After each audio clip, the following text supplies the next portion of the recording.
राधा माधव कुंज बिहारी गोपी जन वल्लभ गिरिवरधारी जय राधा माधव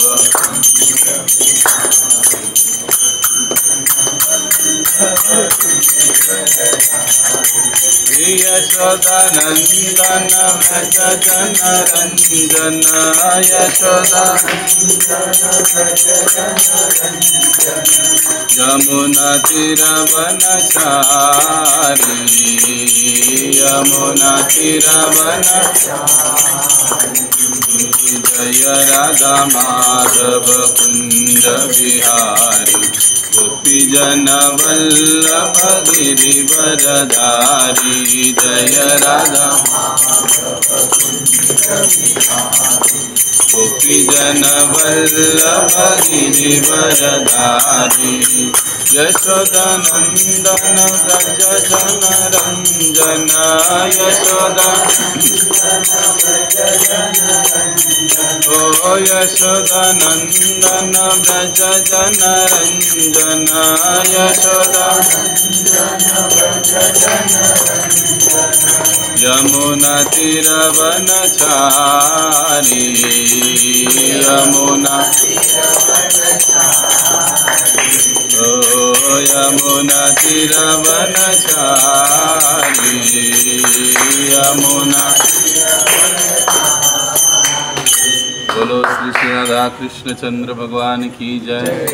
श्री श्री निताई गौर सुंदर भगवान की जय। जगत गुरु श्रील प्रभुपाद की जय। ओम नमो भगवते वासुदेवाय। ओम नमो भगवते वासुदेवाय। ओम नमो भगवते वासुदेवाय। ओम नमो भगवते वासुदेवाय। ओम नमो भगवते वासुदेवाय।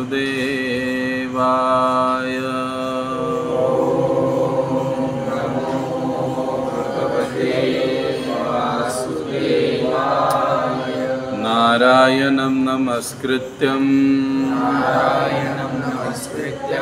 नरं चैव नरोत्तमं देवीं सरस्वतीं व्यासं ततो जयमुदीरये। नष्टप्रायेषु भद्रेषु नित्यं भागवत सेवया भगवती उत्तम श्लोके भक्तिर्भवति नैष्टिकी। कृष्णाय वासुदेवाय देवकी नंदनाय च नंदगोपकुमाराय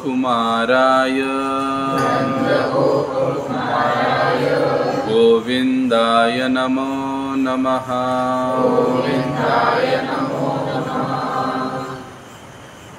हरे कृष्ण। भगवद गीता का दूसरा अध्याय और श्लोक संख्या 41। पिछले शनिवार को हमने श्लोक संख्या 40 पर चर्चा की थी। नेहा विक्रमनाशोस्ति प्रत्यवायो न विद्यते स्वल्पम अपस्य धर्मस्य त्रायते महतो भयात्। यानी अब इस दूसरे अध्याय में भगवान अर्जुन को उनके यानी भगवान कृष्ण के आज्ञा के अनुसार, इच्छा के अनुसार जो कार्य करते हैं उनका क्या होता है इसका वर्णन कर रहे हैं, क्योंकि भगवान कह रहे थे अर्जुन को युद्ध करो, लेकिन अर्जुन कह रहा था युद्ध नहीं करना है ना। अब यहाँ पर भगवान समझा रहे कि देखो मैं जो कह रहा हूँ वो शास्त्र के अनुसार, सिद्धांतों के अनुसार सब कुछ मैं सही कह रहा हूँ, और ये नहीं कि केवल मैं कह रहा हूँ इसके लिए तुमको करना चाहिए। लेकिन जब मैं बता रहा हूँ और आप अगर वो कर रहे हो तो उससे क्या होगा, इसको अभी आने वाले 2-4 श्लोकों में भगवान वर्णन करेंगे। तो पहले इस 40 नंबर के श्लोक में भगवान ने आपको क्या बताया था कि जो स्वल्प मात्रा में भी इस कृष्ण भावना के या कृष्ण भक्ति के पथ पर प्रगति करता है, कार्य करता है, सेवा करता है, रहता है, तो उसका क्या होता है, उसका सबसे बड़े भय से रक्षा हो जाती है। ये बात भगवान ने पिछले श्लोक में बताई। अब सबसे बड़ा भय क्या है? मनुष्य जन्म मिलने के बाद भी आगे क्या? हाँ, भगवत प्राप्ति न करना, या भगवान के लिए कोई कर्म या कोई कार्य न करना, या भगवान की शरण में न जाना। अब ऐसा करने से क्या होता है? मनुष्य जन्म मिला लेकिन अब नहीं गए, हम नहीं किया तो क्या होता है? फिर से हम 84 लाख योनियों में भटकते रहेंगे वापस। इसके लिए हमने उदाहरण क्या देखा था? मर्सिडीज गाड़ी याद है, दे दी, लेकिन मैंने क्या किया? हल जोत लिया, उसको खेती में चलाया। अब देने वाले ने एक दिन देख लिया, अरे मेरी मर्सिडीज गाड़ी, इसका उपयोग क्या हो रहा है, वापस ले ली कि भाई तू कुछ इसके योग्य नहीं है तो अभी निकल। वैसे ही प्रकृति जब देखती है कि मनुष्य जीवन जिसके लिए दिया गया है, अगर उसका उपयोग हम सही से नहीं कर रहे तो फिर से मनुष्य जन्म प्रकृति नहीं देगी। भैया ठीक है, तुमको तला भुना हुआ मांस खाने की ज़्यादा इच्छा है, मांस खाने की इच्छा है, तो फिर तुमको मनुष्य शरीर कुछ काम का नहीं है, क्योंकि इसमें तुम ठीक से खा भी नहीं सकोगे। शेर के जन्म में चले जाओ, वहाँ पे मस्त मज़े में, कोई चिंता नहीं, ये मसाले वगैरह लगाने की ज़रूरत ही नहीं, डायरेक्ट। किसी को पानी में तैरने की बड़ी इच्छा होती है, बड़ी आदत होती है, तो कहते हैं कि ठीक है भाई, मनुष्य जन्म इसके लिए नहीं है, मछली बन जाओ।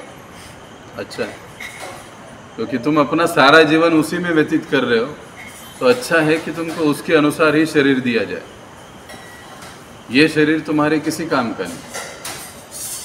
ये जो सबसे बड़ा भय है, भगवान बता रहे हैं कि इस भय से, प्रभु जी और एक दो चेयर्स का थोड़ा सा व्यवस्था देखिए, बाहर है, देखो बाहर नहीं, एक जाओ कोई एक।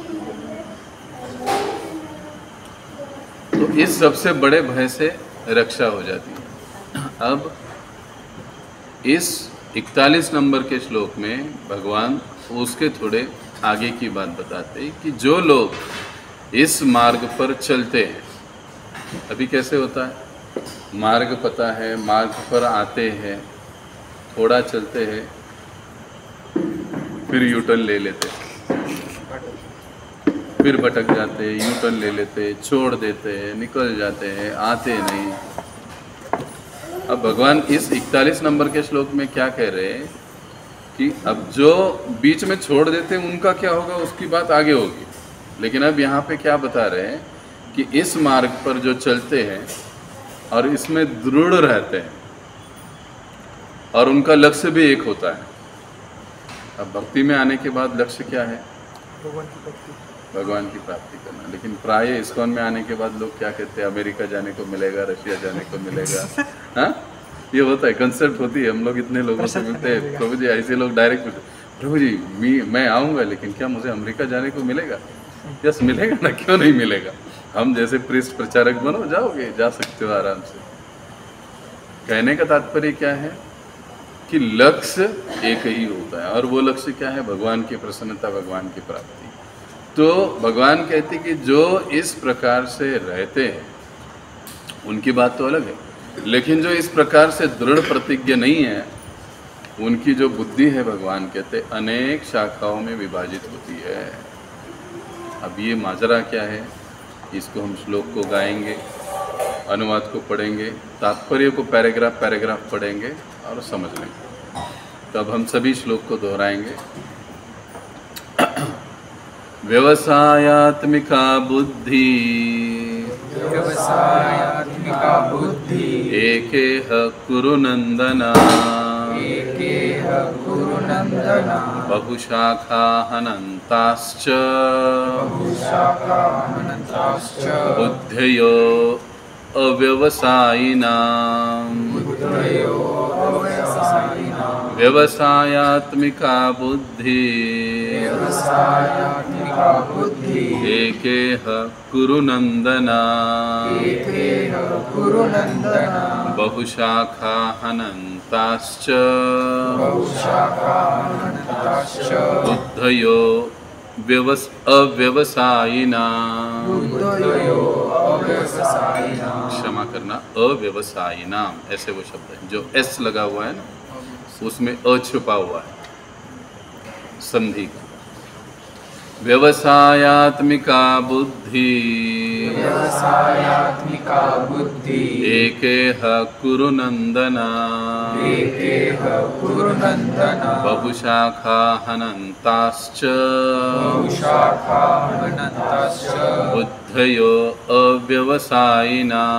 बुद्धयो अव्यवसायिनां। आप एकदम संस्कृत के पंडित बन गए, बढ़िया सबका उच्चारण हो गया। अभी एक एक 1 बाय 1 हम इस श्लोक को गाएंगे। शुरुआत। व्यवसायात्मिका बुद्धि, व्यवसायात्मिका बुद्धि, एकेह कुरु नंदन, एकेह कुरु नंदन, बहुशाखा अनंतश्च, बहुशाखा अनंताश्च, बुद्धयो अव्यवसायिनां, बुद्धयो अव्यवसायिनां। बढ़िया। व्यवसायत्मिका बुद्धि, व्यवसायात्मिका बुद्धि, एकाः कुरु नंदन, एकेह कुरु नंदन, बहुशाखा अनंताश्च, बहुशाखा अनंताश्च, बुद्धयो अव्यवसायिनां, बुद्धयो अव्यवसायिनां। Practice practice practice makes man perfect. तो आप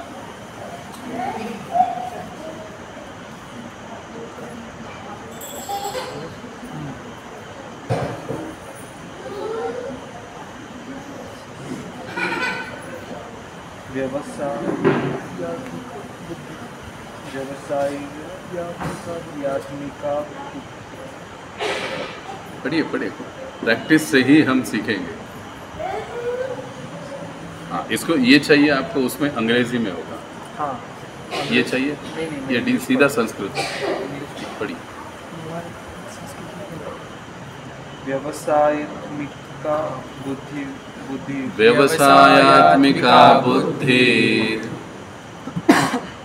एकेह कुरु नंदन, एकेह कुरु नंदन, बहुशाखा अनंताश्च, बहुशाखा अनंताश्च,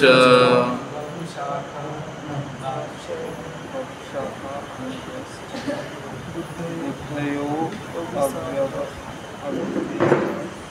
सायिनां, अव्यवसायिनां, बुद्धयो अव्यवसायिनां। नेक्स्ट।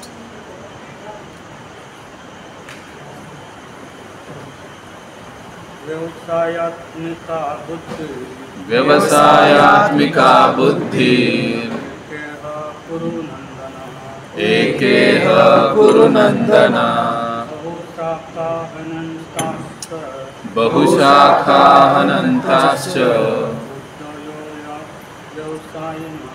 बुद्धयो अव्यवसायिनां। नेक्स्ट।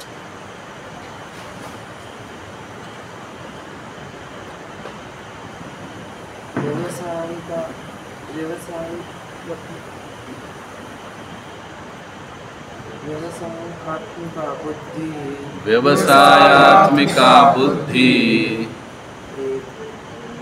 एकेह कुरुनन्दन एकेह कुरुनन्दन बहुशाखाहनन्ताश्च बहुशाखाहनन्ताश्च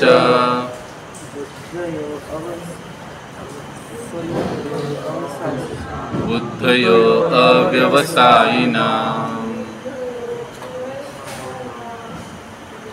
संस्कृत के जो शब्द है ना, हमारे जीव को लचीला बनाते हैं। अंग्रेजी आदि जो भाषा है हमारे जीव को कड़क बनाते हैं। ये फर्क है इसके लिए, क्योंकि हमको आदत है बाकी भाषा बोलने की, तो इसमें थोड़ा ये होता है। नेक्स्ट, व्यवसायात्मिका बुद्धि व्यवसायात्मिका बुद्धि एकेह कुरुनन्दन बहुशाखाहनन्ताश्च बुद्धयो अव्यवसायिनाः। बढ़िया। नेक्स्ट, व्यवसायात्मिका बुद्धि व्यवसायात्मिका बुद्धि एकेह कुरुनन्दन बहुशाखाहनन्ताश्च बुद्धयो अव्यवसायिनाः। बढ़िया। नेक्स्ट, व्यवसायात्मिका बुद्धि व्यवसायात्मिका बुद्धि एकेह कुरुनन्दन बहुशाखाहनन्ताश्च बुद्धयो अव्यवसायिनाः। नेक्स्ट, व्यवसायात्मिका बुद्धि व्यवसायात्मिका बुद्धि एकेह कुरुनन्दन बहुशाखाहनन्ताश्च बुद्धयो अव्यवसायिनाः। नेक्स्ट,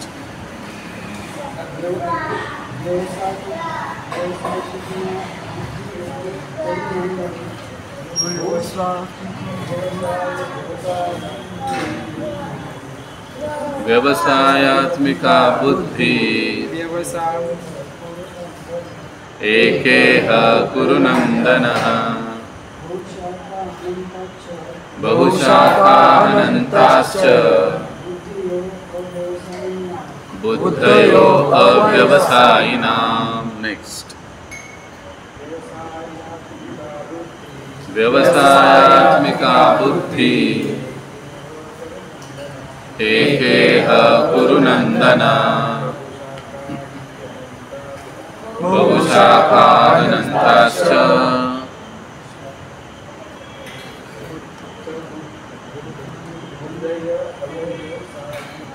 बुद्धयो अव्यवसायिनाः। नेक्स्ट, व्यवसायात्मिका बुद्धि एकेह कुरुनन्दन बहुशाखाहनन्ताश्च बुद्धयो व्यवसायिनाः। माता जी, व्यवसायात्मिका बुद्धि एकेह कुरुनन्दन बहुशाखाहनन्ताश्च बुद्धयो अव्यवसायिनाः। छान माता जी, बढ़िया। नेक्स्ट, व्यवसायात्मिका बुद्धि एकेह कुरुनन्दन बहुशाखाहनन्ताश्च बुद्धयो अव्यवसायिनाः। छान। व्यवसायात्मिका बुद्धि एकेह कुरुनन्दन बहुशाखाहनन्ताश्च बुद्धयो अव्यवसायिनाः। बहुत बढ़िया। हम व्यवसायात्मिका बुद्धि एकेह कुरु नंदन बहुशाखाहनन्ताश्च बुद्धयो अव्यवसायिनाम्।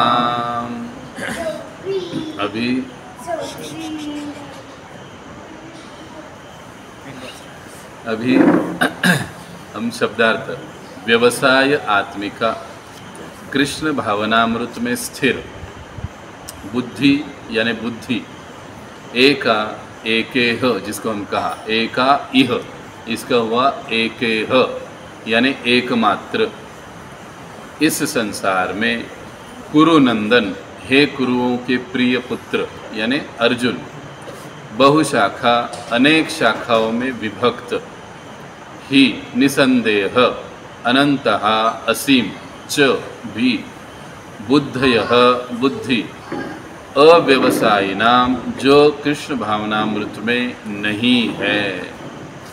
अब यहाँ पे सबसे पहला प्रश्न है कि कृष्ण भावना या कृष्ण भक्ति ये शब्द ही इस श्लोक में नहीं आया है, तो फिर ये शब्द यहाँ पर कैसे दिया गया? क्योंकि अभी हमने शब्दार्थ देखा, उसमें कहीं पर भी कृष्ण भावना शब्द नहीं आया, लेकिन व्यवसाय आत्मिका इस शब्द का सीधा ट्रांसलेशन किया गया है कृष्ण भावनामृत में स्थिर यानी कृष्ण भक्ति में स्थिर। अब ये शब्द क्यों डाला इसमें, सवाल है ना। अब इसको हमें रेफरेंस के लिए पिछले श्लोक में जाना पड़ेगा। भगवान किस विषय के बारे में बात कर रहे हैं, भक्ति या कृष्ण भावना के बारे में बात कर रहे हैं।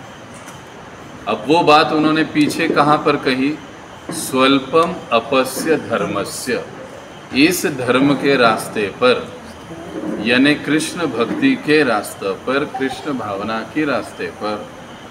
अब फिर यहाँ पर सवाल आएगा, मुझे अपेक्षा थी कि आप लोग ये प्रश्न पूछेंगे कि प्रभु जी यहाँ पर धर्म शब्द का उपयोग हुआ है, कृष्ण भक्ति का उपयोग हुआ ही नहीं है, तो फिर धर्म का मतलब तो कोई कुछ भी ले सकता है ना। अब जैसे यहाँ पर व्यवसायत्मिका बुद्धि, व्यवसाय आत्मिका बुद्धि, बुद्धि तो किसी भी चीज़ में हो सकती है, तो कृष्ण भावना की बात ही क्यों बताई गई? तो इसके लिए सबसे पहले हमको एक चीज़ समझनी होगी कि गीता के वक्ता कौन है? कृष्ण है, नारायण। अब वो अर्जुन को कुछ करने के लिए कह रहे हैं। क्या करने के लिए कह रहे हैं? युद्ध करने के लिए कह रहे हैं। लेकिन अब अर्जुन क्या कहता है, उसने पिछले श्लोक के लगभग 37 कारण गिनाए। इतने कारण है कि मैं युद्ध नहीं करूँगा। जैसे हम कहते ना, अरे प्रभु कल मीटिंग में क्यों नहीं आए? क्या बताऊँ प्रभु जी, ऑफिस था। क्या बताऊँ प्रभु, कॉलेज था। क्या बताऊँ प्रभु जी, घर में मम्मी ने आने ही नहीं दिया। क्या बताऊँ प्रभु जी, मैं इतना थक गया था, सो गया। क्या बताऊँ प्रभु जी, एक दोस्त ने मुझे पकड़ लिया, पिक्चर को चला गया। सेम हालत अर्जुन की भी। 37 कारण पहले अध्याय में उसने बताया कि इतने सारे कारण हैं कृष्ण, मैं युद्ध नहीं करूँगा। लेकिन थोड़ा सोचिए, इसके बावजूद भी जो भगवान है उसको युद्ध करने के लिए उद्युक्त कर रहे हैं। क्यों? क्योंकि भगवान ये समझाना चाहते हैं कि जो मैं कह रहा हूँ वो करना ही इसका मतलब है कृष्ण भक्ति या मेरी भक्ति करना। मैं जो कह रहा हूँ वो, हम जो अपने मन से अर्थ लेंगे उसके अनुसार करेंगे, उसको भक्ति नहीं कहेंगे। एक उदाहरण देखिए, मैं कहूँगा प्रभु जी मुझे प्यास लगी है, पानी चाहिए। अभी आप कहोगे अरे प्रभु जी को पानी तो क्या, प्रभु जी पानी रोज ही पीते हैं, मैं मस्त एकदम फ्लेवर्ड मिल्क ला के देता हूँ ठंडा। अब एक आ गए पानी लेकर, एक आ गए फ्लेवर मिल्क। लेकिन मैंने क्या किया, मैंने पानी लिया। मुझे प्यास लगी थी किस चीज़ की? पानी की। मुझे पानी चाहिए, मैं चाह रहा हूँ पानी, आप दे रहे हो मुझे फ्लेवर मिल्क। तो ये मेरे प्रति प्रेम हुआ क्या? प्रेम का, भक्ति का, शरणागति का मतलब क्या होता है? जैसे कहा गया है वैसे करना, जो कहा गया है वो करना, जितना बताया गया है उतना करना। हम हनुमान जी नहीं, हनुमान को क्या बोला था? जाकर सीता को ढूंढ के लाओ, और वो एक्स्ट्रा काम करके आ गए, लंका जला के वापस आ गए, वो उनको छूट है। लेकिन हमको जैसे जितना बताया गया उतना, यही शरणागति, यही भक्ति। आप भगवान अर्जुन से यही चाहते कि भैया जो मैं बता रहा हूँ वो शास्त्र के अनुसार है, वही तुम्हारे लिए सही है, वो करो। लेकिन हम लोगों का कई बार प्रॉब्लम क्या होता है कि हमारी जो मानसिकता होती है थोड़ी विद्रोह वाली मानसिकता होती है। ऐसे बताया मैं ऐसे ही क्यों करूँगा, मैं थोड़ा ऐसे करूँगा, ऐसे बताया मतलब ऐसे ही करना चाहिए, ऐसे थोड़ी ना। मैं थोड़ा अपना दिमाग लगाऊंगा। बुद्धि किस लिए दी है? भगवान ने ही दी है ना, तो थोड़ा मैं ऐसे करूँगा। नहीं, तो भगवान यहाँ पर क्या समझा रहे हैं कि भाई जैसे मैं कह रहा हूँ वैसे तुम करो। ये भगवान का इंडिकेशन है अर्जुन के प्रति, वो भगवान चाहते, इसीलिए भगवान कहते कि इस पथ पर, इस धर्म के रास्ते पर। अब धर्म का रास्ता कौन सा है? अब धर्म शब्द की व्याख्या क्या है? हम धर्म शब्द तो हर जगह यूज करते हैं, हम भी धार्मिक है, हम भी धर्म का पालन करते, हम भी ये करते, हम भी वो करते वगैरह वगैरह। लेकिन धर्म का मतलब क्या है? शास्त्र बताते हैं, धर्मम तो साक्षात भगवत प्रणीतम। धर्म का मतलब है कि साक्षात श्री भगवान ने प्रणीतम यानी जो बोला है उसको करना यानी धर्म। बाकी फिर जो कुछ भी हम लोग कर रहे हैं जो भगवान ने नहीं बोला है फिर भी हम कर रहे हैं, वो सब बकवास है। धर्मम तो साक्षात भगवत प्रणीतम, तो जो भगवान बोल रहे हैं वो धर्म है। और भगवान अर्जुन को कह रहे हैं कि तुम युद्ध करो, तो वो धर्म है। अब भगवान जो बोल रहे हैं उसके अनुसार हम कर रहे हैं, इसका मतलब ये कि हम कृष्ण भावना में, कृष्ण भक्ति में काम कर रहे हैं, सेवा कर रहे हैं, कार्य कर रहे हैं।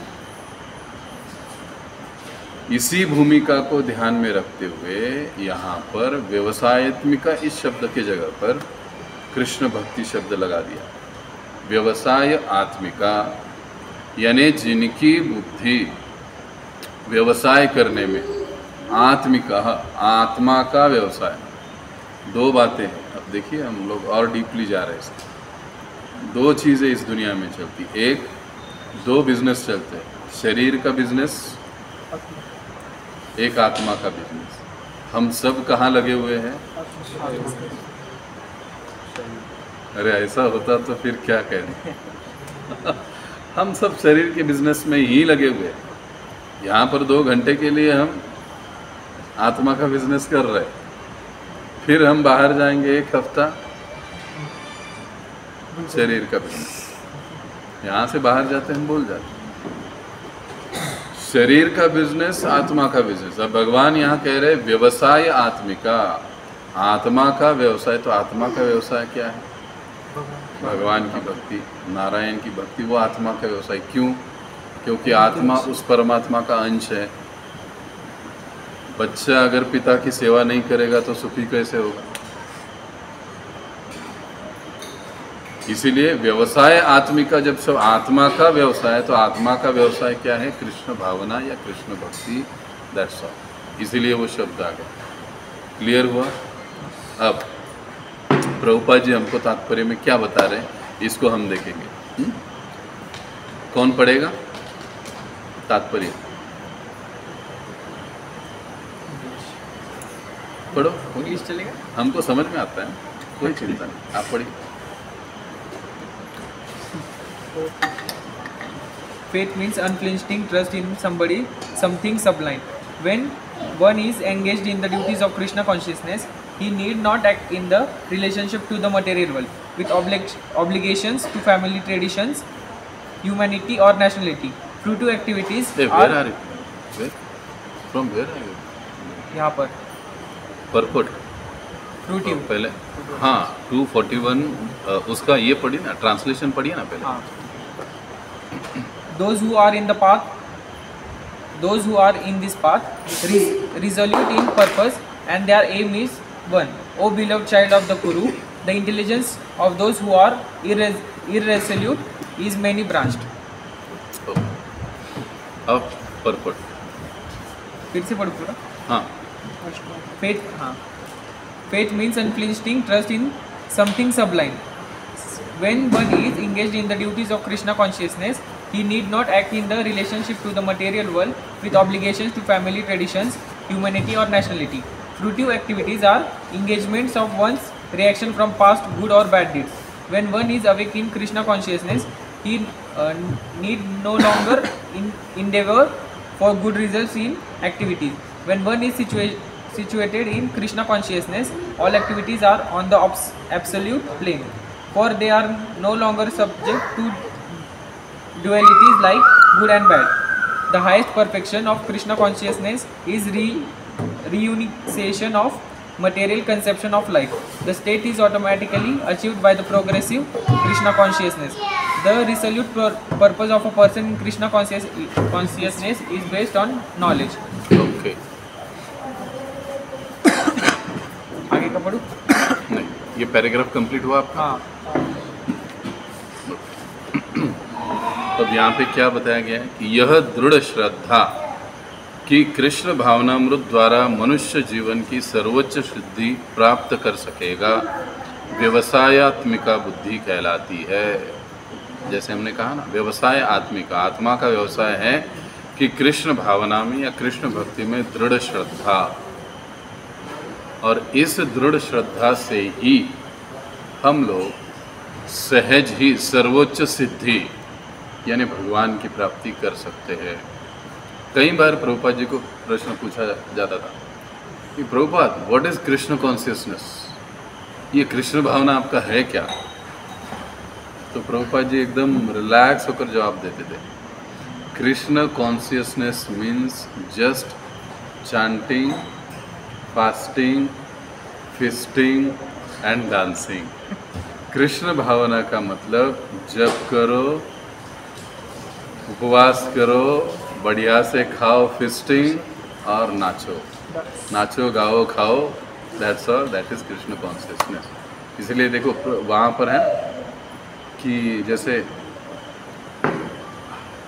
आप जिस भी स्थिति में हैं, केवल हरे कृष्ण का जाप और भगवत प्रसाद चखने में अपनी जीभ का उपयोग करें, यह कृष्ण को प्राप्त करने का सरल तरीका है. ये भागवतम के तात्पर्य से प्रभुपाद जी ने बताया. कहने का मतलब क्या है, इसलिए यहाँ पर कृष्ण भक्ति या कृष्ण भावना शब्द आया है. और जिस रास्ते पर अभी हम लोग चलने की कोशिश कर रहे हैं कृष्ण भक्ति या कृष्ण भावना पर, ये एकमात्र रास्ता ऐसा है कि जो हमको जीवन की सर्वोच्च सिद्धि प्राप्त करवा सके. सर्वोच्च सिद्धि क्या है? भगवत प्राप्ति, भगवान के प्रति प्रेम का विकास, भगवान के नाम के प्रति रुचि, ये हमको यहाँ से प्राप्त हो. अब देखिए यहाँ पर क्या कहा गया है कि कृष्ण भावनामृत द्वारा, कोई ये प्रश्न पूछ सकता है किसी दूसरे मार्ग से नहीं मिलेगा क्या? ये प्रश्न हो सकता है. कृष्ण भक्ति ही क्यों, नारायण भक्ति क्यों, मैं कुछ और करूँगा, कुछ किसी और की भक्ति करूँगा, किसी और की सेवा करूँगा, तो क्या मुझे सर्वोच्च सिद्धि कहिए या भगवान की प्राप्ति कहिए? नहीं हो सकता. तो प्रभुपाद जी क्या बताते कई जगह, अगर आप मेरे साथ कुछ आदान प्रदान करते हैं तो मैं आपके साथ आदान प्रदान, आप जिसके साथ आदान प्रदान करते हैं वो आपके साथ आदान प्रदान करें. आप कहोगे कि मैं आदान प्रदान शिव जी के साथ करूँगा और जाऊँगा वैकुंठ में, तो कैसे होगा भैया?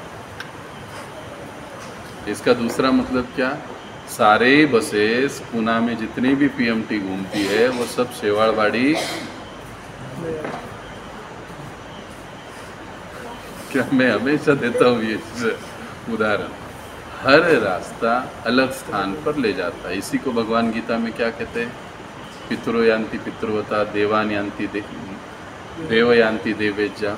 जो देवों की सेवा करता है, भक्ति करता है, देवलोक में जाता है. पितरों की भक्ति करता है, पितर लोक में जाता है, भूतों की भक्ति करता है, भूतों के पास जाएगा, मेरी भक्ति करेगा, मेरे पास आएगा। फंडा क्लियर है, कंफ्यूज हम लोग हैं। उन्होंने क्लियर बता दिया है कौन कहाँ जाएगा, क्या करोगे, कहाँ जाओगे, वो बता दिया, कंफ्यूज हम लोग हो रखे। इसीलिए यहाँ पर तात्पर्य में भी प्रभुपाद जी जो बता रहे हैं कि कृष्ण भावनामृत के द्वारा ही हम सहज ही भगवान की प्राप्ति कर सकते हैं। और इसके लिए प्रभुपाद जी शायद से ये आपके इसमें है नहीं क्या, श्लोक नहीं है चैतन्य चरितामृत का उसमें? अच्छा, उन्होंने पढ़ा नहीं, मैं वही सोचूं ऐसे कैसे हो सकता है। श्री चैतन्य चरितामृत में मध्य लीला में कहा गया, श्रद्धा शब्दे विश्वास कहे सुदृढ़ निश्चय कृष्ण भक्ति कैले सर्व कर्म कृत है। श्रद्धा शब्द, तब कृष्ण भावना की सबसे पहले शुरुआत कहाँ से होती है? श्रद्धा से। देखो, हमको कुछ तो श्रद्धा थी, इसके लिए हम लोग यहाँ पर आए। अगर श्रद्धा नहीं होती तो हम लोग यहाँ पर आते। अच्छा, श्रद्धा थी, यहाँ पर आए, दर्शन किया, एनवायरनमेंट देखा,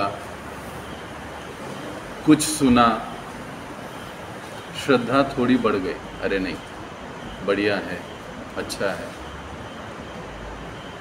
चलो हम आएंगे, चलो हम जाएंगे, फिर हम सत्संग में आना शुरू किए। देखिए श्रद्धा कैसे बढ़ती है। फिर हम सत्संग में आना शुरू किए। अब ये हमारी, जैसे हमारा शरीर का एक उत्क्रांति प्रोसेस होता है, बचपन से कुमार अवस्था में आता है, कुमार से पौगण, पौगण से युवक, युवक से प्रौढ़ अवस्था, प्रौढ़ अवस्था से वृद्धावस्था और बाद में हरे कृष्ण। हाँ? तो वैसे ही आत्मा का यानी श्रद्धा भी स्टेप बाय स्टेप आगे बढ़ती है। जितना हम श्रद्धा रखेंगे, जितना हम सुनने की इच्छा रखेंगे और उसको एक्सेप्ट करने की इच्छा रखेंगे, उस तरह से हमारी श्रद्धा स्टेप बाय स्टेप बढ़ती जाएगी। ये श्रद्धा बढ़ने का एक महत्वपूर्ण अंग है। अब देखिए अर्जुन की विशेषता क्या है। भले ही अर्जुन विरोध कर रहा है, मुझे युद्ध नहीं करना है, तुम ऐसे कह रहे हो लेकिन ऐसे, वो ऐसे कह रहे हो लेकिन ऐसे, लेकिन अब भगवान जो भी बता रहे हैं ना, वो सुनने की कोशिश कर रहा है। वो क्या कह रहे हैं, जब हम सुनना बंद करते हैं फिर कुछ नहीं हो सकता। जब तक हम सुनना जारी है, हमारा चांसेस है आगे बढ़ने। सुनना बंद कर दिए, कुछ नहीं हो सकता। इसीलिए भक्ति का या भगवत प्राप्ति के विधि की शुरुआत ही कहाँ से होती है? श्रवणम, कीर्तन बाद में, पहला कान। जब प्रभुपाद जी प्रभुपाद जी के गुरु महाराज भक्ति सिद्धांत सरस्वती महाराज, वो कहा करते थे भगवान को कैसे देखना चाहिए? भगवान को सबसे पहले कानों से देखोगे तो फिर आँखों से वो अच्छे दिखाई देंगे, अच्छे से दिखाई देंगे। अगर कानों से शुरुआत में भगवान को नहीं देखेंगे तो आँखों से भी भगवान नहीं दिखेंगे। तो भगवान को देखने का पहला तरीका ही श्रवण है, सुनना है उनके विषय में। तो यहाँ पर जैसे जैसे हम सुनते हैं वैसे वैसे हमारी श्रद्धा बढ़ती है, और बढ़ के वो श्रद्धा कैसे बनती है? विश्वास में बदल जाती है। अब आप अपने आप को जज कीजिए, ये प्रैक्टिकल बात है। आप कुछ महीने पहले यहाँ पर मंदिर में आए, पहली बार, हाँ, आप देखो, चेक करो। अब ये पहले लाइन में श्रद्धा शब्दे विश्वास कहे सुदृढ़ निश्चय, पहले लाइन में 3 बातें बताई। पहली श्रद्धा, दूसरा विश्वास और तीसरा दृढ़ निश्चय। पहले लाइन में 3 बातें बताई। अब ये 3 स्टेप्स हम लोग कैसे बढ़ते बढ़ते आ गए। श्रद्धा थी, किंचित मात्रा में हम लोग आए, प्रणाम किए, हो सकता है पहली बार कोई सत्संग में आया होगा, सुना होगा, प्रसाद पाया होगा, कीर्तन किया होगा, अच्छा लगा, फिर आना शुरू हुआ। 1 बार, 2 बार, हो सकता है पहले महीने में 1 बार, जब समय मिलेगा तब जाएंगे। लेकिन आहिस्ता आहिस्ता फ्रीक्वेंसी बढ़ गई, आने की, दर्शन की। फिर क्या है, अरे नहीं ये लोग बढ़िया बताते हैं, सुनते हैं, गीता भागवत का नॉलेज है। अब विश्वास श्रद्धा परिणत हो रही है किस चीज़ में, विश्वास में। कई बार लोग इस्कॉन वाले कुछ अलग बोलते हैं, लेकिन जब लोग सुनते हैं यार ये तो गीता भागवत के अलावा कुछ बोलते ही नहीं है, वहाँ पर विश्वास आ जाता है। अरे नहीं ये तो वही बात बोल रहे हैं, विश्वास आ गया। अब विश्वास आने के बाद फिर क्या होता है, फिर जो पहले हम सिर्फ दर्शन लेकर प्रसाद लेकर जाते थे, फिर अब लोग आकर बैठने लग गए। ये लक्षण किस चीज़ का है, विश्वास का। श्रद्धा सबके पास कम अधिक मात्रा में होती है, और वो कई किसकी सिर्फ ऐसी होती है, कोई आके ऐसे करके चले जाएगा। कई लोग हैं यहाँ तक आते पूरा चक्कर लगाते। अब मैं कई बार यहाँ पर रहता हूँ, देखता हूँ वो भगवान को नहीं देखेंगे, बस चक्कर लगाएंगे चले जाएंगे, फिर शाम को आएंगे। है ऐसे कई सारे ऐसे, फिर आएंगे, इधर देखेंगे उधर देखेंगे, चक्कर लगाएंगे, कुछ पूछेंगे, वहाँ पुस्तकों को देखेंगे, फिर चले जाएंगे। मैं देखते रहता हूँ, लेकिन वो भगवान के सामने आएंगे नहीं, प्रणाम नहीं करेंगे, कुछ नहीं, ठीक है। लेकिन उनका कुछ श्रद्धा है, वो यहाँ पर आ रहे हैं। जैसे जैसे श्रद्धा का परिवर्तन होगा विश्वास में, वैसे वैसे उनके व्यवहार में बदलाव आएगा। अभी जैसे जैसे हमारा श्रद्धा विश्वास तक पहुँची, हम मंदिर में आकर बैठने लगे, फिर डिब्बे में माला दिखाई दी, चलो माला करते हैं, कैसे लगती है, फिर हमारे प्रभु जी पकड़ के बिठा लेते हैं उसको, तो टाइम है एक माला जप करके जाओ। अब देखो, अब ये पहले प्रभु जी ने कहा होगा, लेकिन नहीं प्रभु जी टाइम नहीं है, फिर कभी देखेंगे। लेकिन जैसे कोई आ गया बैठ गया, फिर वही आदमी कहता है हाँ ठीक है कर लेते, एक माला जप कर लिया, फिर परिपाठी हो गई, आज आ गए, फिर 2 दिन के बाद आए, 4 दिन के बाद आ गए, फिर हर रोज़ आने लगे। क्यों आने लगे, विश्वास बढ़ रहा है। अरे नाम जप है, गीता के बारे में सुनने को मिलता है, गीता सुनने को मिलती है, प्रसादम भगवान का प्रसाद हमको प्राप्त होता है, विश्वास नहीं अच्छा है, हमको आना चाहिए। अब ये विश्वास बन गया। यहाँ तक हम लोग, कुछ मैं गलत बोल रहा हूँ, ये प्रोसेस में से हम लोग सभी जा चुके हैं। इवन दो मैं भी 92 93 में इस प्रोसेस से जा चुका हूँ। वही कितनी देखिए कितना प्रैक्टिकली बात प्रभुपाद भी समझा रहे हैं और भगवान भी बता रहे हैं। इसीलिए मैंने कहा ना, उनका फंडा क्लियर है, कंफ्यूज हम लोग हैं। अब विश्वास हुआ, आए, 1 माला 2 माला, फिर कुछ सेवा पकड़ने लगे, सेवा करने लगे। हम लोग तो बैठे ही है सेवा देने के लिए। फिर कहते हैं प्रभु जी थोड़ा ये उठा के उधर रख दो ना, प्रभु जी थोड़ा वो कुंडी हटा दो ना, प्रभु जी थोड़ा सा ये झाड़ू मार दो ना। क्यों हम लोग नहीं मार सकते क्या? उद्देश्य क्या होता है? सेवा में लगाना। ये किसकी सेवा है? भगवान की सेवा। अब जो यहाँ पर आ गया वो बैठ गया, उसी को हम कहते हैं। जो आया उसको हम प्रसाद देते हैं, रवाना कर देते। क्यों? अब भक्ति सिद्धांत सरस्वती ठाकुर जी, उनका ये प्रचार का स्ट्रैटेजी क्या था पता है? नया आदमी पहला आता था ना, उनको स्वामी जी एक सवाल है, वो क्या करते थे पता है? एक काम करो, हम बात करेंगे आराम से, पीछे मेरे कुछ जो शिष्य भक्त है ना किचन में बड़ी सेवा कर रहे हैं, उनको 2-3 भक्तों की ज़रूरत है, थोड़ा जाकर उनको मदद करो। डायरेक्टली उधर घुसा देते थे। आपको अनुभव है किचन में कितनी मज़ा होती है, ये भी सेवा होती है। आदमी उधर जाता है, पहला ही उनका आदमी पूरा 1 घंटा 2 घंटा किचन से उसको छुटकारा मिल ही नहीं सकता। किचन में एक बार आदमी गया तो ये फैक्ट है। अब वो 1-2 घंटे के बाद फिर आता है, फिर अब वो उनके पास नहीं आता। आप भक्ति सिद्धांत सरस्वती ठाकुर जी उसको पूछते, हाँ कैसे रही सेवा, चलो बैठेंगे, अभी प्रसाद लीजिए, हम चर्चा करेंगे, बात करेंगे। तो कहता है स्वामी जी मेरे जो प्रश्न थे ना, आधे प्रश्न तो सेवा करते करते ही मुझे जवाब मिल गया उसका। अब ये कैसे हुआ उसको हम बाद में चर्चा करें, बाकी कुछ बचे हैं वो हम बात करें। कई बार लोग ऐसे कहते स्वामी जी जो प्रश्न मैंने पूछने थे उसके जवाब मुझे उधर किचन में ही मिल गए काम करते करते, या मुझे सेवा करते करते उधर ही जवाब मिल गया। कैसे हुआ? भागवत में एक जगह पर बताया गया, सेवान मुखेदि जिह्वादौ स्वयं एव स्फुरत्यद। भागवत क्या कहते हैं? जैसे जैसे हम भगवान की सेवा में जुड़ते हैं, सेवा में जुड़ते हैं, विश्वास पक्का होता है। यही सेवा हमारा विश्वास को पक्का करती है। जैसे विश्वास पक्का होता है, सेवा बढ़ती है, भगवान के प्रति का हमारा जो साक्षात्कार स्फुरत्यद वो अपने आप बढ़ने लगता है।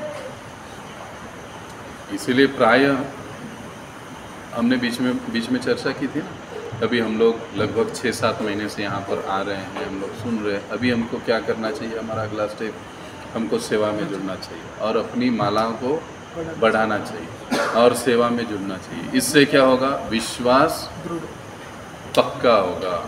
अब ये तीसरी स्टेप आएगी, दृढ़ निश्चय। दुनिया इधर की उधर हो जाए, 5 बजे मैं सत्संग को जाऊंगा या नहीं जाऊंगा, ये हुआ दृढ़ निश्चय। ये कब बनता है? श्रद्धा, विश्वास, उसके बाद जैसे हम जप करते हैं, जैसे हम सेवा करते हैं, ये विश्वास, ये पक्का दृढ़ विश्वास, दृढ़ निश्चय हो जाता है। यहाँ मुझे सेवा करना है, मुझे सत्संग में जाना है, मुझे गीता को पढ़ना है, गीता सुननी है, मुझे हर रोज़ सुबह इस समय पर उठना है, जप करना है, उसके बाद मेरी सारी एक्टिविटी। कृष्ण भक्ति कैले, जो इस प्रकार से व्यक्ति कृष्ण की भक्ति में या सेवा में लग जाता है, उसे अन्य किसी प्रकार का कोई काम करने की, यानी मतलब क्या, बाकी कोई कर्मकांड की ज़रूरत नहीं पड़ती। ना गुरुवार, ना शुक्रवार, ना सोमवार, ना मंगलवार, ना शनिवार, कुछ ज़रूरत नहीं है। क्यों मैं मन से कह रहा हूँ? सर्व कर्म कृत हो, ये श्लोक का अंतिम लाइन।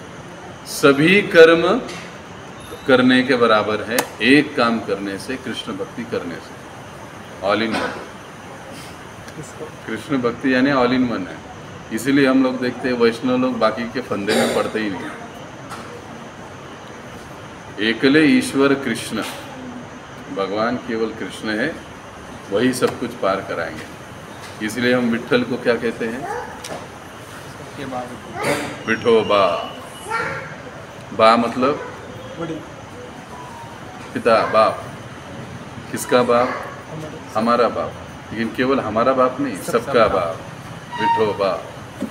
क्योंकि जितने देवी देवता है वो सब कहाँ से आते हैं? भगवान से। प्रॉब्लम आ गई, वो कहाँ पर जाते हैं? भगवान के पास। ब्रह्मा के पास गए तो भी वो उनको उधर ही लेकर जाते हैं, शिव जी के पास गए तो भी कई बार वो उनको उधर ही लेकर जाते हैं। तो फिर इतना घूमने की क्या जरूरत है भाई? सीधा उन्हीं के पास चले जाओ। ये हुआ दृढ़ विश्वास। अभी इस दृढ़ निश्चय की बात नेक्स्ट सेकंड पैराग्राफ में प्रभुपाद जी हमको बता रहे हैं। यहाँ में किसी को कोई प्रश्न है? हाँ, बोलो। जैसे आपने कहा प्रभु जी की पितरों की सेवा करेंगे तो पितरों का प्राप्त होगा, देवी देवताओं को करेंगे, लेकिन फिर जो भक्त पुंडलिक थे वो उन्होंने माता पिता की सेवा करके भगवान के दर्शन कैसे हो गए फिर? हाँ, पक्का प्रश्न, महाराष्ट्रीयन लोकांचा हा पक्का प्रश्न है। हाँ, सही बात, बिल्कुल। देखिए, पहले ये समझने की कोशिश कीजिए, पुंडलिक कौन थे? भगवान के भक्त थे। अच्छा, उनके माता पिता कौन थे? भगवान के भक्त। आता माझे आई बाप नव्हते, तो इसका मतलब इनका सेवा नहीं करना चाहिए क्या? नहीं, करना चाहिए, लेकिन भक्त हैं उनकी सेवा अच्छे से होनी चाहिए, भक्त नहीं है तो भी उनकी सेवा करनी चाहिए, वो बात ही नहीं आता। लेकिन अब एक समझिए कि केवल माता पिता की सेवा करने से हमें भगवान की प्राप्ति नहीं हो सकती। अगर ऐसा होता तो गीता के 700 श्लोक में से एक श्लोक तो यही होता कि भैया अर्जुन, तू जाके महल में आराम कर ले, इन सबको मैं देख लेता, तुझे टेंशन लेने की कोई ज़रूरत नहीं, अपने घर में भी लेकर जाऊंगा, वैकुंठ में भी लेकर जाऊंगा। ऐसा भगवान कहीं ना कहीं कहते हैं, लेकिन भगवान ने ये नहीं कहा। इसीलिए उन्होंने कहा जिनका पूजन करोगे उनके पास जाओ। ठीक उसी प्रकार से माता पिता की सेवा करना ये हम लोगों का धर्म ही है, लेकिन उनकी सेवा से भगवान की प्राप्ति होगी ऐसे अगर कोई कहता है तो वो गलत है। भगवान की प्राप्ति भगवान की सेवा से ही होगी। हाँ, जब अब इसमें देखिए, जब हमारे माता पिता उत्तम भक्त हैं, अच्छे भक्त हैं, उनकी सेवा करोगे तो वैष्णवों की सेवा से भगवान मिलते हैं। समझ रहे हो? अगर वो वैष्णव नहीं है तो भगवान कैसे मिलेंगे? समझ रहे हो? या तो उनको वैष्णव बनाओ, भक्त बनाओ। अगर वो नहीं बन रहे कोई चिंता नहीं, लेकिन उनकी सेवा करो, तिरस्कार नहीं करो। लेकिन ये समझना चाहिए कि कृष्ण या नारायण की प्राप्ति उनकी भक्ति से ही होगी। अब हमारे भक्ति से उनको लाभ होगा। प्रहलाद महाराज की कथा जानते? जब पिताजी को मारते हुए देखा तो कौन से बेटे को अच्छा लगेगा?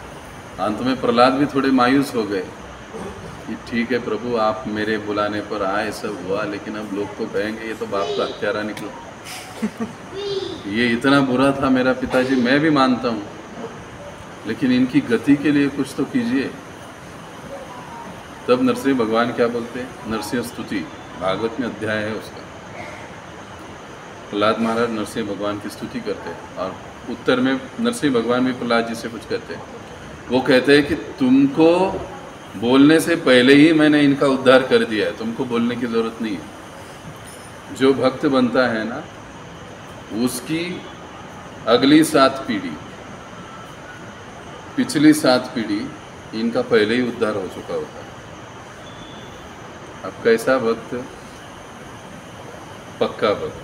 हाँ, दिखाने के लिए कोई भक्त बन रहा है तो फिर वो गड़बड़ की बात है, लेकिन अब पक्का भक्त अच्छे से कोई बनता है तो उनका अपने आप ही उद्धार हो जाता है। उनके लिए अलग से कुछ करने की ज़रूरत नहीं है। इसलिए कल का भी हमारा विषय इसी के संबंध में, जो सत्संग में जो हमारा विषय है कल का, पितरों का उद्धार कैसे होगा, ये सारा कनेक्टेड सब्जेक्ट। तो अब आगे जो प्रभुपाद जी बात करेंगे, क्लियर हुआ? तो पुंडलीक जी को भगवान आए क्योंकि वो वास्तविकता में माता पिता की सेवा के साथ साथ वो वैष्णवों की सेवा कर रहे हैं। वो समझ रहे कि अरे ये तो मेरे भक्तों की सेवा में ही व्यस्त है, मेरे पास देखने को भी समय नहीं। उन्होंने ऐसे देखकर वो ईंट रखने की दे दी, उनको देखा भी नहीं। तो ये अब नेक्स्ट आगे अगला पैराग्राफ कौन पढ़ेगा?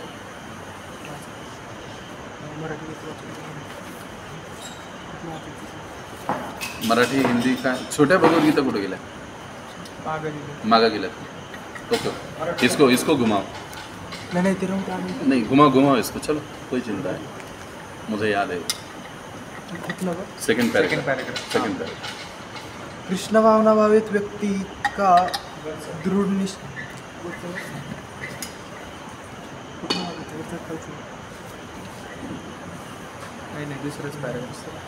कृष्ण भावना भावित व्यक्ति का दृढ़ निश्चय ज्ञान पर आधारित है। वासुदेव सर्वम इति स महात्मा सुदुर्लभ।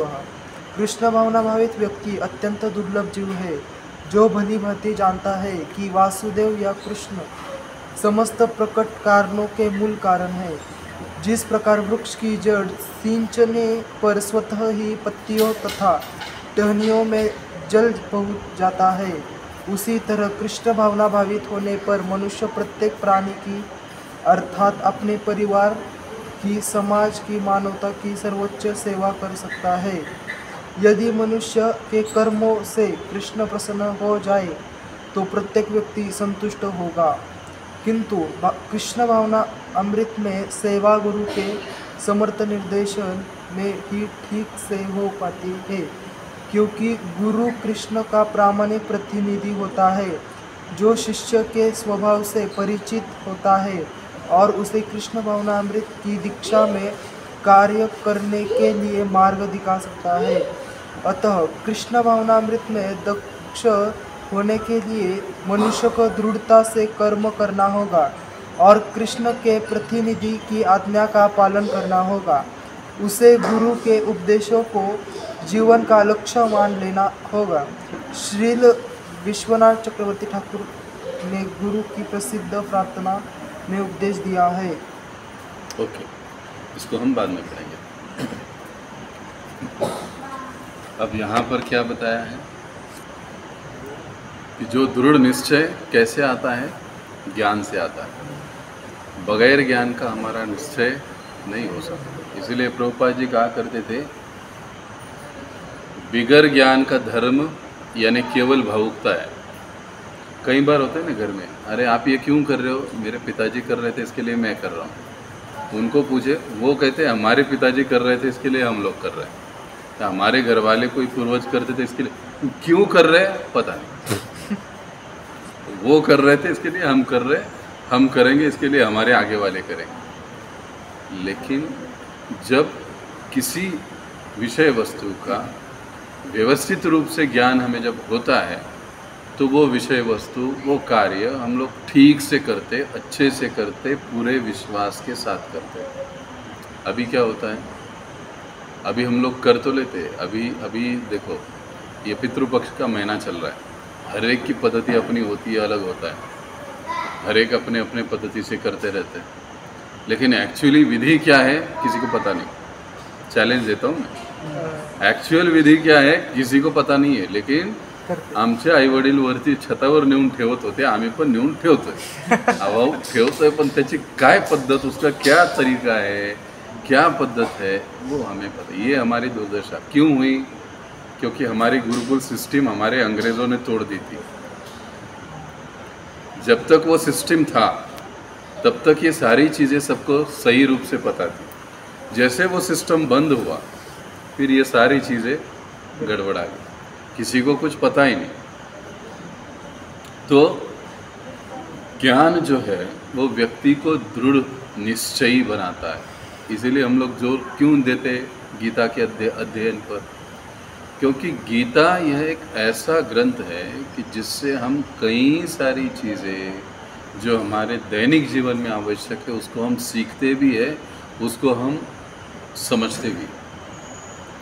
अब देखा जाए तो बात युद्ध की चल रही है, लेकिन पहले अध्याय में देखेंगे हम लोग तो सारा पिंडदान, पितृ, इनकी चर्चाएं हो रही है। विषय संगत है सारी चीज़ें, लेकिन सारे सब्जेक्ट वहाँ पर भी आ गए।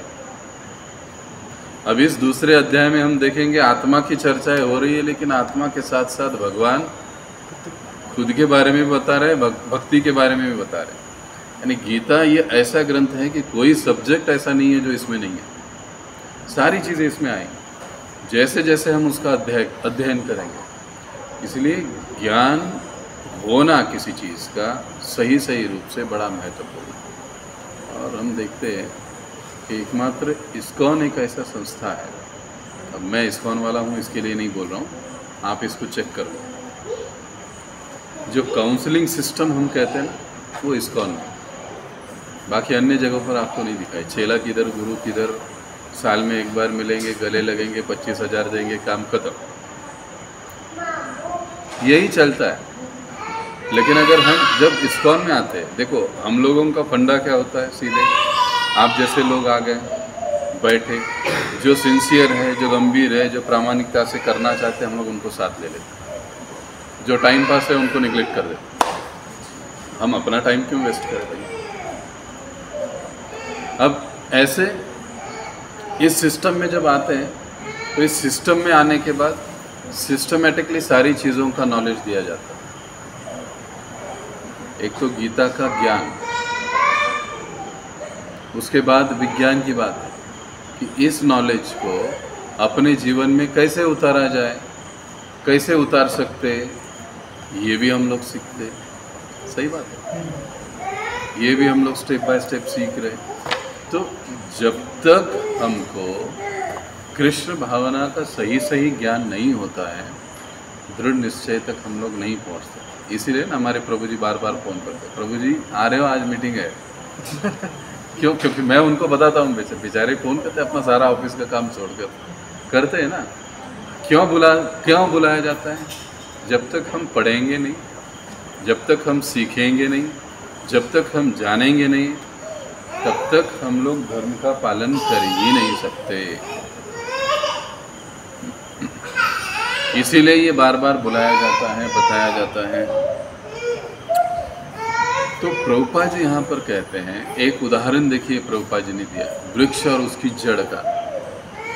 वो उतना हमको समझना है। हम पेड़ पौधे पानी कहाँ पर देते हैं हम लोग? जड़ में। कभी कोई है जो पत्ते को पानी दे रहा है, टहनी को पानी दे रहा है, फूलों को पानी दे रहा है? अगर ऐसा पानी हम दे सकते हैं, ऐसा नहीं दे सकते, मेरी मर्जी, स्प्रे करते हैं पत्तों पे। हाँ दे सकते हैं, लेकिन सिर्फ पत्तों को स्प्रे करके छोड़ते हैं हम? पानी तो जड़ में आखिर देते ही है ना। लेकिन अगर मेरे जैसा बुद्धिमान आदमी कहने लगे कि नहीं मुझे जड़ में पानी नहीं देना, मैं पत्तों को ही पानी दूंगा, मैं फूलों को ही पानी दूंगा, टहनी को ही पानी दूंगा, पेड़ बचेगा। कुछ दिन के बाद पानी कहाँ देना चाहिए? जड़ में। जड़ में पानी देने से अपने आप उसकी टहनियाँ, पत्ते, फूल, फल सब कुछ हरे भरे हो जाएंगे, पेड़ हरा भरा रहेगा, जीवित रहेगा। पेड़ को पानी देने का तरीका। अब 33 कोटि देवी देवता, सबके उगम कहाँ पर है? भगवान नारायण, विष्णु, कृष्ण, जो कह लो। यानी जड़ क्या हुई? कृष्ण। शिव जी को भजो तो दुर्गा नाराज हो जाती है, दुर्गा को भजो तो कोई पंडित जी कहता है अरे नहीं शनि का प्रकोप है, उसके पास जाओ, ये क्या कर रहे है ना? ये हालत यही, हम लोगों का हालत यही लगा पड़ा है सब लोगों का। इसीलिए एकता नहीं है, इसीलिए शंकराचार्य हजारों साल पहले हमको बोले एको शास्त्र देवकी पुत्र गीत एवं, एक ही भगवान हो, एक ही शास्त्र हो, एक ही मंत्र हो, एक ही काम हो, उनकी सेवा, बस। तभी जाकर हिंदुइज्म जो हम तथाकथित हैं उसमें एकता होगी, नहीं तो नहीं होगा। कोई ये कहेगा, कोई वो कहेगा, कोई उधर जाएगा, कोई इधर जाएगा। इसलिए प्रभुपाद जी यहाँ पर क्या कहते हैं? जड़ को पानी देना। जब हम विष्णु का भक्ति करते हैं, कृष्ण की भक्ति करते हैं, नारायण की भक्ति करते हैं, उनकी सेवा करते हैं, उनके नामों का जप करते हैं, इसका मतलब क्या है? हम पत्ते, फूल, जो बाकी के सभी 33 कोटि देवता हैं, उन सभी का काम हम लोग ऑलरेडी कर रहे हैं। कोई रूठने का सवाल ही पैदा नहीं होता। प्रभु जी, जड़ में पानी दे। तो जो मतलब मुझे तो नहीं लगता है, उसका आंसर नहीं है, लेकिन मैं फिर भी पूछता हूँ, फिर हमें कुल देवता की पूजा करनी चाहिए या नहीं? जो रहता है मतलब अभी मराठी घर है तो उसमें तो रहता ही है वो कंपल्सरी। बिल्कुल, अच्छा प्रश्न है, और अच्छा ऐसे होना चाहिए, इसमें इंटरेक्शन होता है, it's called a group discussion. ये होना चाहिए, ऐसे नहीं कि फिर मैं बोलता रहूं आप सुनते रहो, नहीं। ये ऐसा सभी को, जिसके भी मन में कोई भी प्रश्न हो बिंदास पूछ सकते हैं। मेरा ये विशेषता है, मुझे किसी प्रश्न से बुरा नहीं लगता है। आप टीका करोगे तो भी बुरा नहीं, मैं उतने ही हंसते हुए आपको जवाब दूंगा, आप कभी भी देख लेना। एक अभी देखिए, सभी की एक कुल देवता होती है, या तो देवता या देवी। ओके, बात सही है। अब जो कुल देवी या कुल देवता होते हैं, जो लोग नारायण को भजते नहीं हैं, उनको उनका भजन करना जरूरी, उनका पूजन करना जरूरी है उनके लिए दूसरा रास्ता नहीं है। आप समझ रहे हैं ना ये बात? जो विष्णु भक्त या नारायण भक्त नहीं है, उन लोगों को ये देवी देवताओं के जो भी काम है वो करने पड़ेंगे, वो उनके लिए ज़रूरी है, अन्यथा दोष लग जाता है। हम देखते हैं ना, कुंडली में भी अनेक प्रकार के दोष होते हैं, उसमें कुछ कुल देवताओं से संबंधित दोष होते हैं, कुछ ग्रहों से संबंधित दोष होते हैं, कुछ पितरों से संबंधित दोष होते हैं, कुछ जल से संबंधित अलग अलग देवताओं से संबंधित दोष होते हैं, अलग अलग। ये कहाँ से आते हैं, कैसे क्रिएट होते हैं? एक के साथ हमने अच्छा व्यवहार किया तो दूसरा कहता है उसको किया, मेरे को नहीं किया। देवताओं में ये चलता है, हम लोग देख चुके सीरियल में भी ना, इंद्र लड़ता है, वरुण लड़ता है, ये झगड़ता है, वो झगड़ता है, ये पोस्ट के पीछे भागता है। हमको भी लगता है ना, अरे ये तो हमसे भी गए गुजरे। सही बात है। हाँ, लेकिन देखिए देवी देवता क्या है इस सिचुएशन को, ये बड़ा विषय है। वो क्या है, वो भी हमारे जैसे, जैसे प्राइम मिनिस्टर मोदी, अमित शाह, आपके जयशंकर जी, ये सभी लोग हम जैसे ही तो लोग हैं ना। फर्क क्या है, संविधान के द्वारा उनको एक स्पेशल अथॉरिटी, अधिकार दिए गए हैं इसके लिए वो स्पेशल है, विशेष है।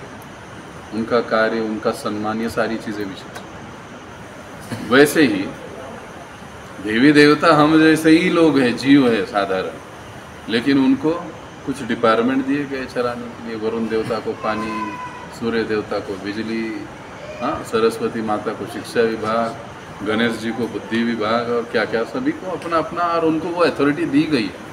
इसके लिए वो विशेष स्पेशल है। पर स्पेशल हो, विशेष हो, फिर भी मंत्रिमंडल में झगड़ा चलता ही है ना। उसको मेरे से हायर पोस्ट दिया, सीनियर तो मैं हूँ, उसको क्यों दिया, ये तो चलता, देखते ही है ना। वैसे ही देवी देवताओं का भी होता है। लेकिन अब समझने की बात क्या है, जो कृष्ण भक्त नहीं है या भक्ति में नहीं है, उन लोगों को इन चीज़ों को देखने की ज़रूरत है। अब जो कृष्ण भक्त है, नारायण भक्त है, भक्ति कर रहे, उनको इन सारी चीज़ों की कोई आवश्यकता नहीं है। अब इसमें एक अपवाद क्लॉज है, उसको समझना ज़रूरी है। अभी हम लोग भक्ति करते हैं, अभी हम लोग क्या एकदम शुद्ध भक्त तुकाराम महाराज जैसे संत हो गए? वो दिल्ली बहुत दूर है हमारे लिए।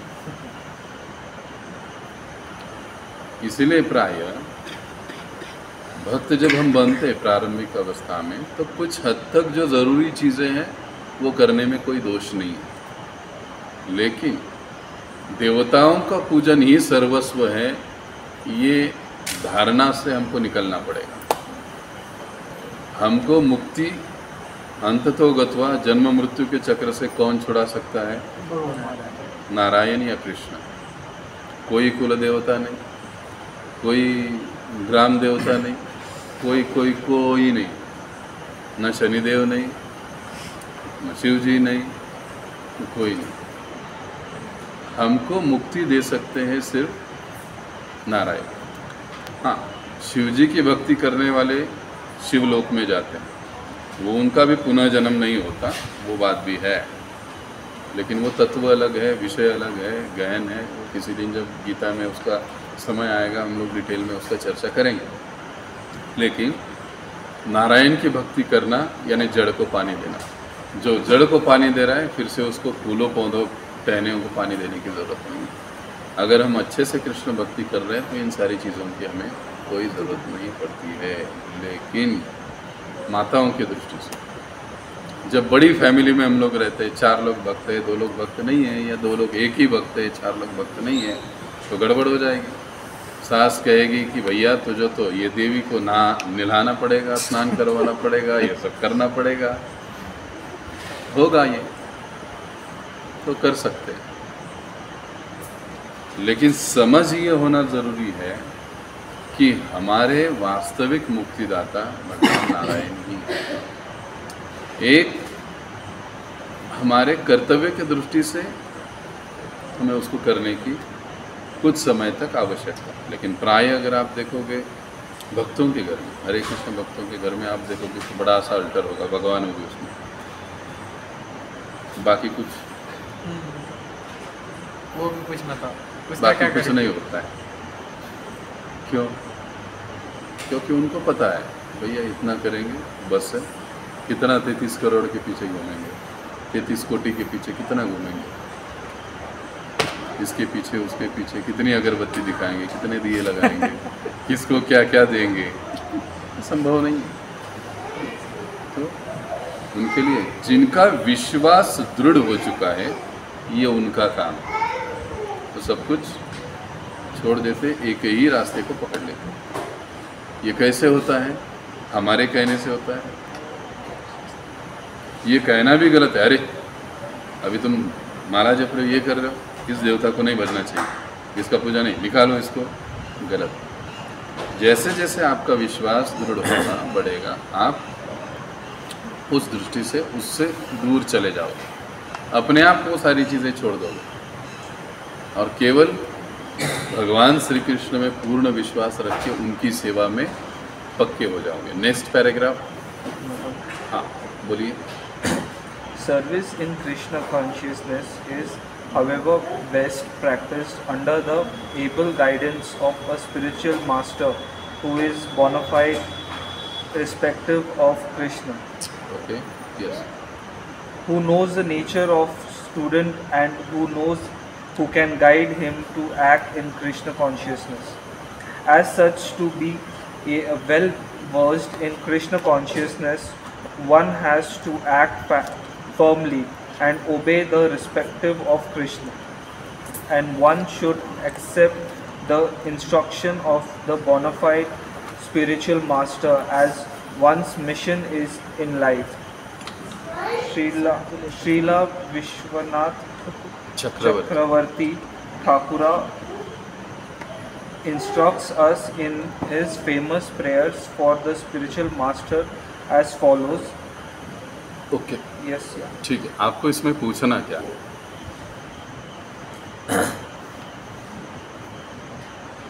What is your questions? Subject is clear कि जब तक कोई किसी प्रामाणिक प्रतिनिधि या गुरु के मार्गदर्शन में सेवा या भक्ति नहीं करता है, तब तक वो उसका सेवा ठीक नहीं है। इसके लिए उसको क्या करना पड़ेगा कि कृष्ण की प्राप्ति के हेतु से उसे किसी दक्ष मार्गदर्शक के अंतर्गत कार्य करना पड़ेगा, सेवा करनी पड़ेगी, साधना करनी पड़ेगी, तब वो आगे बढ़ सकता है। और यहाँ पर जो श्लोक दिया गया है, यस्य प्रसादात भगवत प्रसादो, गुरु की तुष्टि से भगवान भी प्रसन्न होते हैं। आप जिनसे मार्गदर्शन लेते हो, आप जिनसे सुनते हो, या आपने जिनको गुरु के रूप में स्वीकार किया है। अब गुरु देखा जाए तो अनेक प्रकार के होते हैं। पहला है पथ प्रदर्शक गुरु, जो हमको रास्ता दिखाता है कि भैया वहाँ पर मंदिर है, सत्संग चलता है, जाते रहो, अच्छा हो, वो बता के दूर हो गया, रास्ता दिखाने वाला। दूसरा शिक्षा गुरु, जिससे हम मिलते हैं, मिलने के बाद हम जप करना सीखते हैं, गीता क्या है, कृष्ण क्या है, हम क्या है, ये समझते हैं, वो हमको बनाता है। एक आध्यात्मिक जीवन का प्रशिक्षण वो हमको देता है, उसे कहा जाता है शिक्षा गुरु। लाइक जैसे इस्कॉन की दृष्टि से देखा जाए तो हम लोग एज अ काउंसलर, शिक्षा गुरु, लोगों को बताना, समझाना, उस लेवल तक, किस लेवल तक पहुंचाना, दीक्षा गुरु तक। अब दीक्षा लेना है, हम लोग दीक्षा देंगे? नहीं देंगे, दीक्षा देने वाले अन्य हैं। तो दीक्षा तक आपको पहुंचाना, आपको रेडी करना, तैयार करना, वो शिक्षा गुरु। और जो दीक्षा देते हैं हमको यज्ञ के सामने, हमको नाम देते हैं, माला देते हैं, वो हमारे दीक्षा गुरु, वो हमको भगवत धाम ले जाते हैं। यहाँ पर क्या बताया गया है? गुरु की तुष्टि से, चाहे शिक्षा गुरु हो चाहे दीक्षा गुरु, उनकी तुष्टि से भगवान प्रसन्न होते हैं। यदि हम उनको प्रसन्न करते हैं, भगवान प्रसन्न होते हैं। उनकी आज्ञा के अनुसार गुरु को प्रसन्न किए बिना कृष्ण भावनामृत के स्तर तक पहुंच पाने की कोई संभावना नहीं रहती। ओके, नहीं मेरे मन से मैं करूँगा, मुश्किल है, नहीं हो सकता। एकलव्य का हालत हो गया। वही अर्जुन की ओर देखिए। अब अतः मुझे उनका चिंतन करना चाहिए और दिन में 3 बार उनकी कृपा की याचना करनी चाहिए। ये प्रार्थना में कहा गया कि ऐसे गुरु का हमें स्मरण करना चाहिए, उनके इंस्ट्रक्शन को हमें फॉलो करना चाहिए, उनको प्रसन्न करने की, उनकी प्रसन्नता यानी क्या? तो इस्कॉन में कोई गुरु आपको ऐसे नहीं मिला कि आओ मेरे पैर दबाओ, मेरे मालिश करो, वो आपको यहाँ पे नहीं दिखेगा कोई उनको ऐसा। तो उनको प्रसन्न करने का मतलब क्या है? वो यही कहेंगे, भगवान की सेवा में जुड़ो, प्रभु जी ये करो, प्रभु जी वो करो, प्रभु जी ऐसा करना है, प्रभु जी वो करना है, प्रभु जी ये सेवा है, माता जी ये सेवा है, वो सेवा है, वो करना है, वही जुड़ाएंगे। वो ये नहीं कहेंगे प्रभु जी मेरे घर में पानी नहीं, थोड़ा सा पानी ला के देंगे क्या? ये सिस्टम अपने पास नहीं। अपने पास क्या है? इसीलिए प्रभुपाद जी ने क्लियर क्या कहा गुरु की व्याख्या में? पहला लक्षण बताया कि ऐसा व्यक्ति जो हमें सीधे भगवान कृष्ण की सेवा से जोड़ता है, दैट्स कॉल्ड अ बोनाफाइड गुरु। जो बात हुई ना, अधिकृत प्रामाणिक गुरु शिष्य परंपरा से आया हुआ व्यक्ति, और ऐसे व्यक्ति के इंस्ट्रक्शन में या उनके अंडर गाइडेंस जब हम रहते हैं, उनसे जब हम सीखते हैं, तो हम कृष्ण भावना में प्रगति करते हैं। अदरवाइज नहीं। तो जब हम ये नहीं करते हैं, दूसरा लाइन, ये सब नहीं करते, तो फिर हमारी जो बुद्धि है अव्यवसायी नाम अनेक विभागों में बंटती रहती है। ये करना है, वो करना है, ऐसे करना है, इधर जाना, उधर जाना, वो चलते रहता है। जो मेन काम करना है वो भूल जाते हैं। इसीलिए सिस्टम क्या है? किसी के मार्गदर्शन में भक्ति करना, उनके इंस्ट्रक्शन को पालन करना। Disciple means discipline. If there is no discipline, that means he is not a disciple. Clear?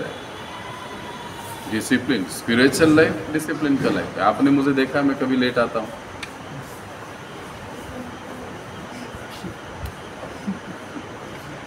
कुछ एक आदमी क्यों ना हो, समय है मेरा 7 बजे, तो मुझे 6:45 बजे वहाँ पर जाना चाहिए।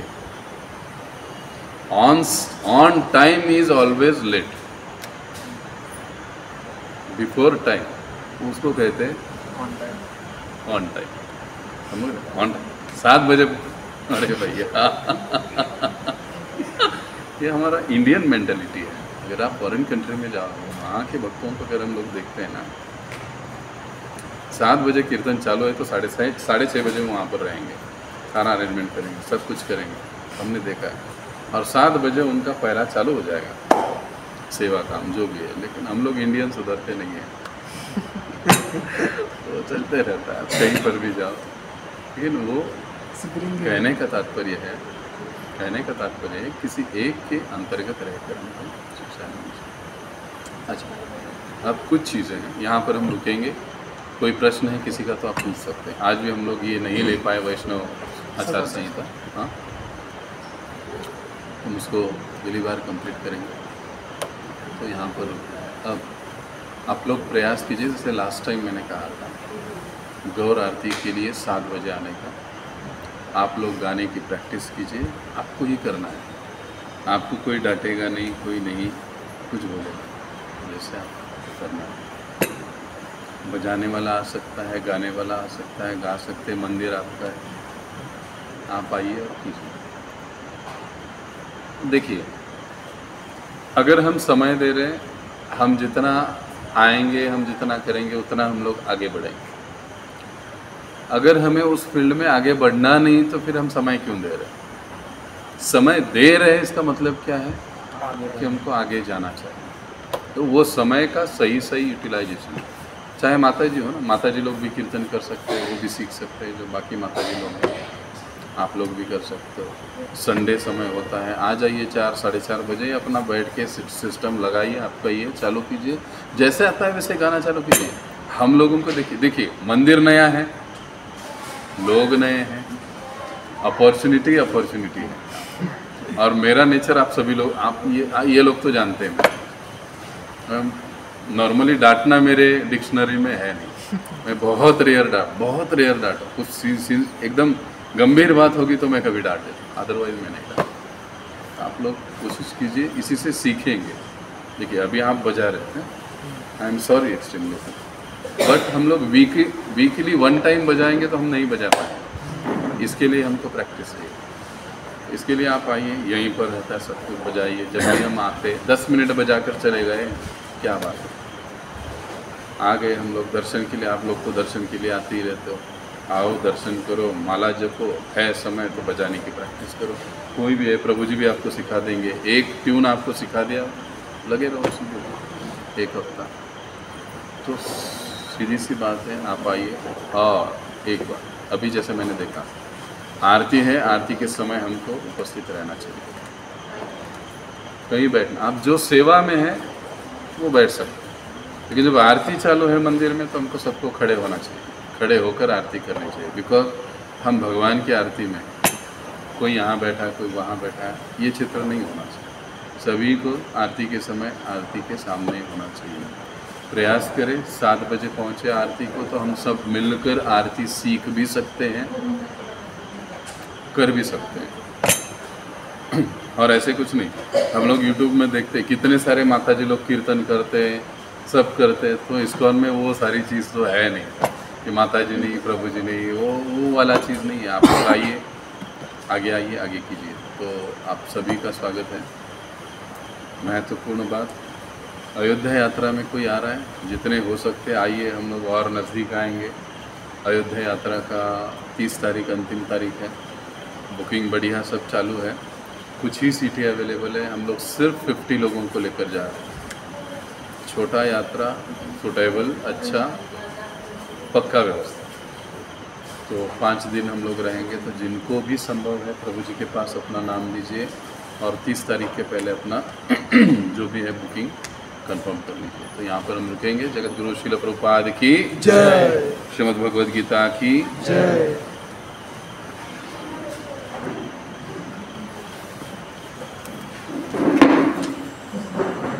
शरणागति का मतलब क्या होता है? जैसे कहा गया, जो कहा गया है वो करना, जितना बताया गया है उतना करना। हम हनुमान जी ने, हनुमान को क्या बोला था? जाकर सीता को बोल के लाना। वो 100 काम करके आया, तो लंका जनक को वापस आ गई, वो उनको छू गए। जैसे जितना बताया गया, यही शरणागति, यही भगवान अर्जुन से यही चाहते हैं। शास्त्र के अनुसार है, यही तुम्हारे